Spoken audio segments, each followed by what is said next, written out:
My name's Eric Kronner. I'm a prescribed fire specialist with the Fish and Wildlife Service out of Cambridge, out of Blackwater. I am going to hopefully provide some insight on what a prescribed fire is versus a wildfire, and how we can talk about intensities, how we can talk about basic fire behavior. I'm assuming that all of us, that the group isn't an expert, right? And so if it's a little remedial, then I'm sorry about that.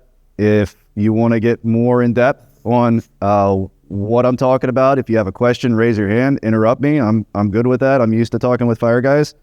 We tend to be a little more brutish and a little aggressive, so I'm used to it. I can take it.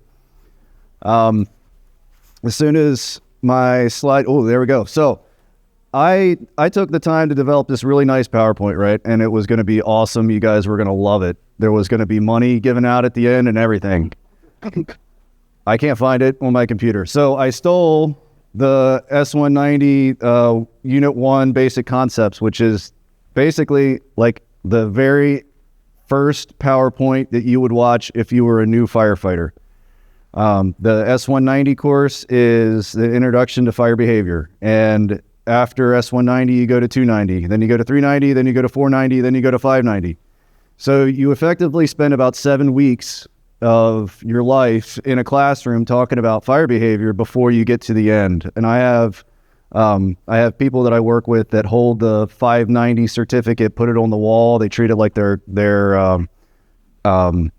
what do you call that thing from college? Your diploma, right? Like out of fire. So, out of the group of folks that we work with, you don't have to have a college degree, right? And so it's an experiential based system. So you go to a fire, you get experience on what it looked like, how it burnt, what you were doing.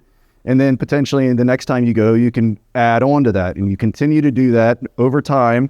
You get to the point where you can be a burn boss. And that's effectively what I am now. I've spent too much of my life standing around in a building like this, talking with folks in the morning for a morning briefing, and that's what I kind of do now. I'm a long-term analyst, and basically what that means is I have a little crystal ball, and I sit in my tent in the fire camp, and I look at the weather, I look at where the fire potentially could go, what kind of things you're expecting in the future for weather and the climatology, and then I can tell you what that fire is going to impact in the next 14 days, 21 days, 30 days. That is way more information. Like I said, 7 weeks of training to get to that point where you're explaining that kind of stuff. So it's going to be basic. And like I said, it was a PowerPoint that I grabbed real quick. So real basic parts of the fire. Looks like an oven mitt. The perimeter of the fire, all the way around the outside edge, the red line on a map. The point of ignition we call point of origin, the POO.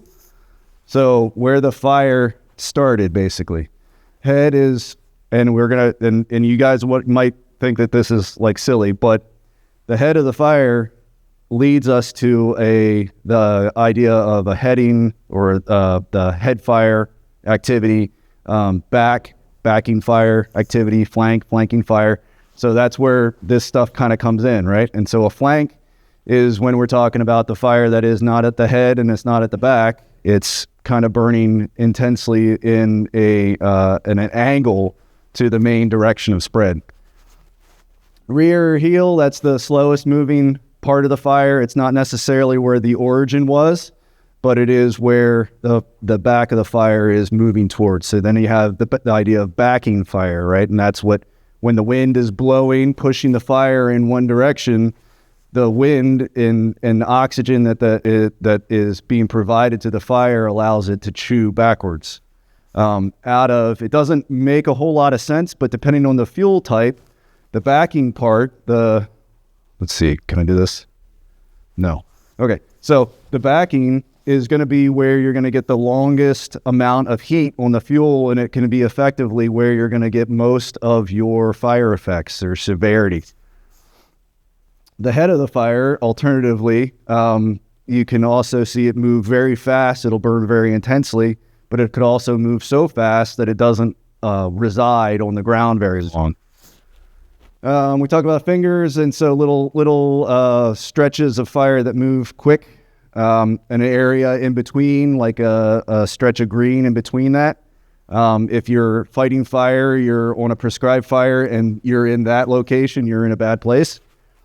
We talk about islands, green islands. Out west, we had an assignment where we were going to go and line the green islands in a wildfire. That didn't happen. We talked about spots. Spots are where the fire is moving towards, so potentially a source of where the fire throws a little ember, it lands, starts another fire. Eventually, that body of the fire moves and incorporates that spot. So then we're going to talk about suppression, and I'm talking about suppression because we use a lot of the same terminology, a lot of the same information that we learned in wildfires for prescribed fires. So an anchor point could be your test fire location. A control line could be your containment line, or could be the line that you're going to hold the fire on. In both situations, a fire line is mainly used in the idea of a suppression fire. You're kind of making it on the fly versus a prescribed fire. You already put that in. Hopefully, if you haven't, you're doing something fun. We talk about mop up. You're probably going to do mop up on both things. You're going to talk about contained, controlled on wildfires, and then a chain is just a measurement of distance that we use. Old surveyor terminology is 66 feet. So getting into behavior of the fire, we're going to probably see a lot of smoldering today. I don't know, what are we burning? Are we burning a field? Are we burning the woods, or what? Field?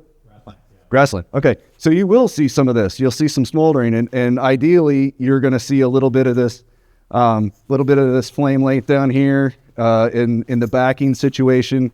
Basically, it's the lowest level of fire behavior. You can also see some creeping. That's going to be a step up. You're going to see some flame lights. You're going to see it maybe move around a little bit. You might be talking to somebody if you're standing in the unit. The creeping fire might creep up beside you and burn your boots. Like that's happened to me before. Running fire is, now you're talking about fire behavior where instead of burning your boots, standing there talking, you're singeing your hair, or you're getting ember wash on your line gear. Running fire behavior in this situation, you're looking at probably somewhere out west with a thick brush component, with wind pushing it uphill, and you're going to see flame lengths match accordingly. And so we're going to talk about how we can talk about flame lengths and intensities here in a minute. But this is fire behavior that's starting to get to the point where you're going, oh, I should be somewhere else. Spotting is one of the things that you can see once you have that running scenario. Spotting also can occur during, depending on what you're burning. If you're burning something like, what was this stack? There's a fuel type out west. Say you can call it like manzanita leaves. It'll burn. I say out west. I spent a lot of time in Northern California. I also worked in Arizona. I worked in Idaho. So I have a lot of experience from a lot of different places out west. I grew up on the Eastern Shore. I moved away and I came back.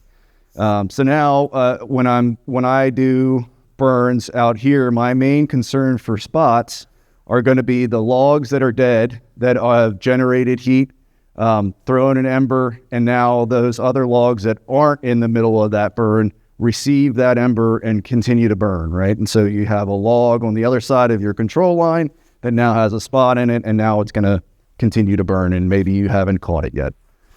So that's spotting is that scenario. Torching, you start to see an individual tree light up from the bottom to the top. Very impressive. Generates a lot of heat really quick. What this means, if you see this early in the day, is that you're going to have a fun, active day. If you see this later in the evening, that's okay, potentially. Everything comes in different flavors of where you're standing, right? And so in the morning, probably not great. In the evening, okay. You know, an individual torching, not much of a big deal if it's interior of the burn. If it's on the edge of the burn, then you're going to have problems and you're going to go back to the spotting situation. A flare-up is a group of trees or a piece of fire that was relatively inactive and now is much more active, and all of a sudden picks up. And it's the big thing that you should take away from a flare-up is that it doesn't change your plans. Just it's a slight increase in flame lengths and or activity within the burns. Fire whirl on a prescribed fire is we were burning at Eastern Neck and we were getting some fire whirls. Not uncommon when you have a relatively wet wind and a dry, hot fire. You can create.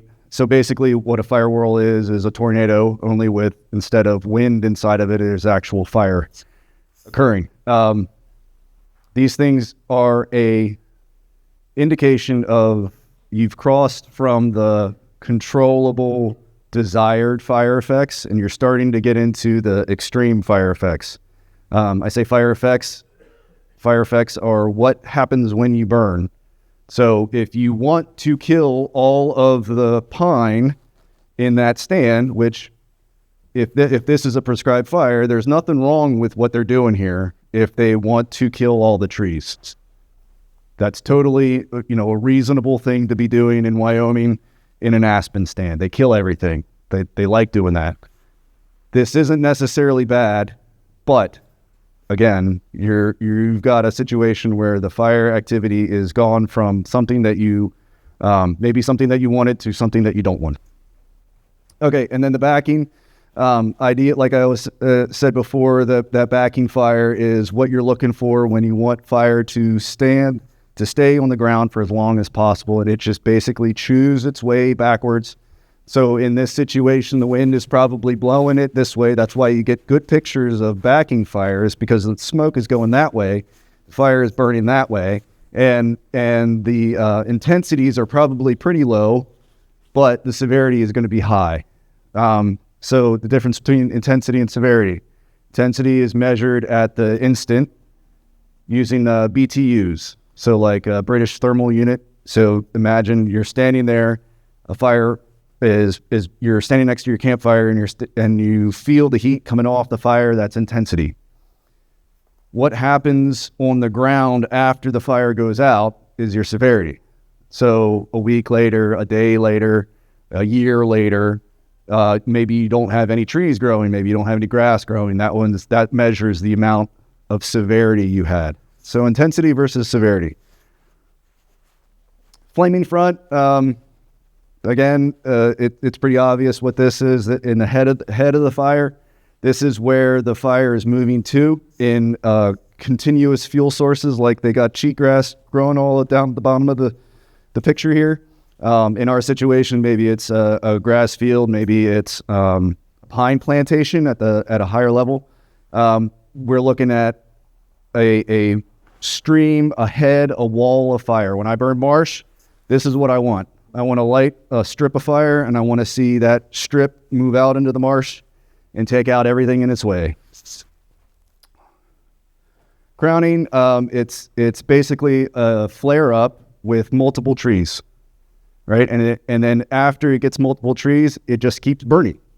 So crown fire is, you have to have a source on the ground creating the heat, and then allowing an appropriate fuel source for it to burn across the top of the crowns and to continue to proliferate. So crowning is not common. It's getting more common in timber, but it's not something people a lot of the times will confuse a flare up or a torching with crown fire. Ideally, the true definition of crown fire is the fire lifts up into the crown, moves across in across the crown and then eventually falls back down. Theoretically, you could stand underneath a crown fire. You don't want to. It's very hot. Okay, none of that. Okay, fire triangles. We love triangles in the fire service. It's an easy way to remember the three things that you need to keep a track of. What you need for a fire is oxygen, heat, and fuel. We breathe it. Comes naturally. We either start them, or they are started for us. And then what we're burning. Some areas we have fuel, some areas we don't. Some areas the fuel isn't necessarily available. How do we break the fire triangle? We can either remove the fuel, smother the oxygen, or reduce the amount of heat. Heat transfer. I'm going through this pretty quick because I know that this stuff is relatively common. We talk about different ways that the fire can burn you. Radiation is like you get a sunburn. Conduction is you grab the hot pot, and convection is you open the oven door and you feel that wave of heat come out at you. Conduction for fire behavior on the ground. We look at the log that catches on fire and burns all the way down the log. The heat is transferred from one piece of the log to the next, to the next, to the next. Convection is basically the movement of that heat through wind. And then radiation, the sunlight will help the fire burn. You kind of put it like that. The fire triangle, I'm going to leave it there, and I'm going to talk about some other things. So we talked about the fire triangle and the oxygen, the heat, and the fuel, right? And so you have to have an ignition source. You have to have oxygen. If you don't have oxygen, it doesn't matter. If you don't have the heat, it doesn't matter. If you don't have the fuel, it doesn't matter. So you take one leg out of the triangle, and then it's no longer a triangle. The next triangle that we refer to is called the fire behavior triangle, and that is essentially the effect, like how you get fire to burn the way you potentially want it to in a prescribed fire versus maybe how you don't want it in a wildfire.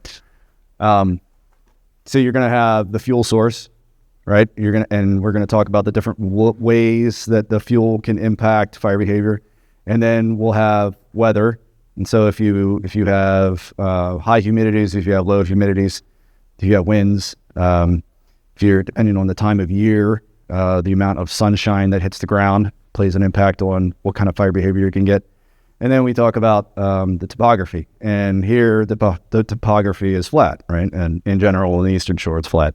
Other places, flat is relative. And then we can really get into some fire runs uphill type situations, overriding wind scenarios.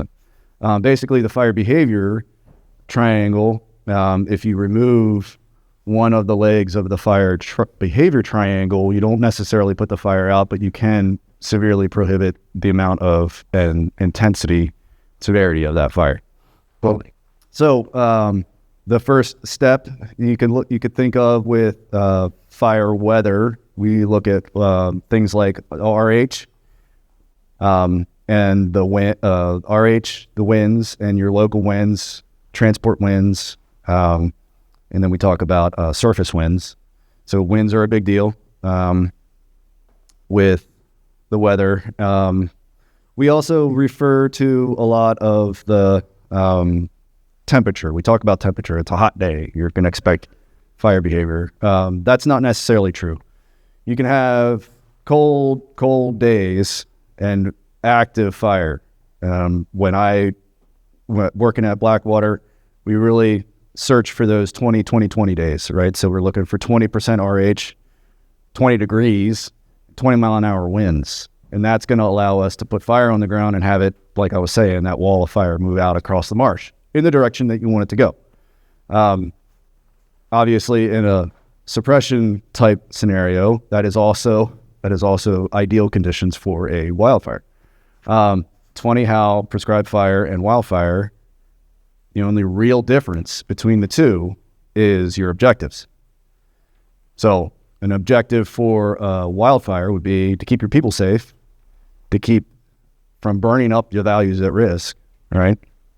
And then objective is to eventually put containment line all the way around it. Versus a prescribed fire, the objective might be, I want to kill all the grass, which is relatively easy to do. If it can burn, you can kill all the grass, right? Maybe another objective is you want to kill maybe half the trees in the stand. That's a little harder to meet, definitely harder to meet. Now, if you wanted to kill 100% of the trees, that's a little easier. Then you run into that situation like I was talking about with the aspen stand and the fire world. You get the right kind of fire effects, fire behavior in an aspen stand, and you can kill all the trees like you want to if it's a prescribed fire, and that's the objective that you're going for. So the main difference between a wildfire and prescribed fire is the objectives. And so I talked about so the temperature wise, the temperature and RH are inversely proportional. It's a fancy word for saying as the temperature goes up, the RH goes down.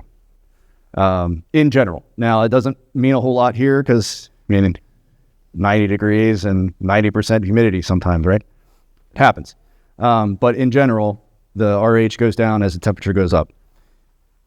Lower RHs in some areas play a bigger role in prescribed fire and or wildfire behavior than other areas. Here, 20% RH is like what we're looking at today is a big deal. That's you're looking at extreme, maybe not extreme, but definitely increased fire activity.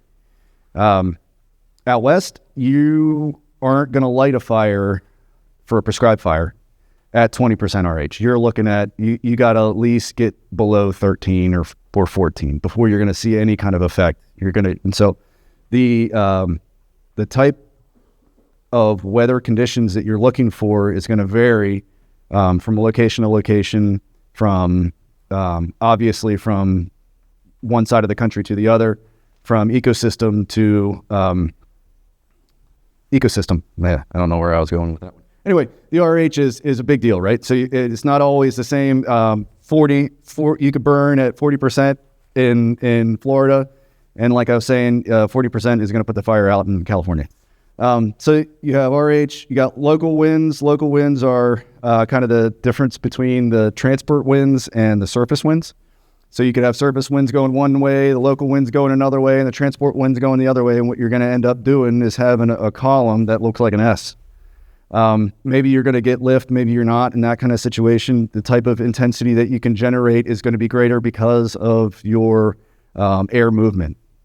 That's a lot of what our winds have to do with fire behavior is the ability for the fire to breathe. The more wind it can get, potentially the greater intensities you can get.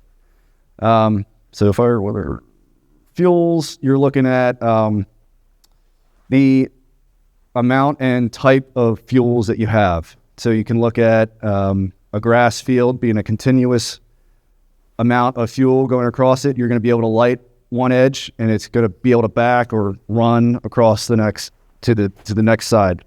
If you have gaps in that fuel type, you're going to see fire do different things, right? You're going to see it burn to the point to which it can't burn any further, and then it's going to go out. Maybe there's a wet spot, maybe there's a rock, maybe there's whatever else going on. Maybe it's a patch of fuel that is slightly different and green. Fire behavior is going to be different because of the level of moisture in the fuels. You can also look at whether how the fuel is expressed vertically, and like I was saying, horizontally is whether it'll travel across the ground. Vertically is whether it's going to climb up the tree and continue. So if you wanted to remove the crown fire effect, you could effectively open up the spacing in the crown so that the fire could get up to the top but couldn't proliferate, couldn't continue on. So fuels, so we talked about basically the amount, the type, and the amount, the type, and the whether it's available or not. So how much moisture is in that fuel in the first place. So if it's dead grass, not a whole lot of moisture in the dead grass, it's going to burn fast. Green grass, probably not going to burn as fast. I'm not saying it won't. Everything is on a spectrum. Potentially could. So then we have topography, and like I said here, don't let flat land lull you into an idea of safety. It is not. It's in fact, anything with a little slope I feel better with, because I have a better idea of where the wind is going to go and where the fire wants to travel. Fire heat rises, same thing on the ground. So the heat from the fire is going to rise up the hill, go up the hill, and it's going to drag the wind with it. So the wind is going to push it up the hill, and the heat is going to rise up the hill. Everything is going to go up the hill. If you wanted to start a prescribed fire on a hill, you start at the top and work your way down. That way you're working your way into the wind. That way you're creating little mini head fires as you run down the hill, but you don't start at the bottom of the hill unless you want to nuke the hill. In the idea of marsh burning, you usually do start at the bottom of the hill, wanting to nuke the whole thing. That's the intent there, and I talk about that a lot because that's a lot of what I do now is burning marsh, and you're burning on water, right? And so that's another aspect of fire behavior, fire effects, is knowing your environment and knowing that if you want the fire to jump from a 3 foot ditch, then you're going to have to give it enough ability to generate steam, maybe even spot across it, or just totally impact the next level of fuel with those flame lengths. So we talked about flame. I mentioned one more thing: flame height versus flame length. Flame height is how high off the ground the flame is. Flame length is from the base of the flame to the end of the flame. So a flame length could be 20 feet. Flame height, and that very same flame length could be 5 feet off the ground. Could be only 5 feet high. So imagine it as the fire is showing you where that heat is going. Okay. So I talked about fuels and topography and weather, and how those things interact to generate your types of fire, which we already talked about on the PowerPoint. I gave you the definition of intensity versus severity. I talked about the objective of a prescribed fire versus wildfire, right? And I think the last thing that I really want to focus on is it has now just left my head. I get so excited about this stuff. I love it, and I get to rambling. But I want to say that the idea that you have firefighters working on prescribed burns on wildfires, and having prescribed burns going at the same time, like in a situation today. So I know we had multiple resources slated to go to Delaware, slated to go to Worcester County to do some burning. They're not going to be burning. They're going to be looking at their prescription isn't good for lighting a fire and having them be able to do what they want it to do. And so they're not going to burn, but we're going to burn over here. Social impacts play a big role on how you can get your work done, right? And so I take that to heart as a prescribed fire specialist. I have to make sure that the amount of fire that I put on the ground is appropriate for what the community can handle. Maryland, I think, can handle a lot of fire on the ground. So I think you guys are going right on the right steps towards being able to put more fire on the ground, being able to impact the ecosystem in a good way and create that ecosystem that you're looking for. I know I talked a lot. Nobody asked any questions. I'll be around. Give me a holler.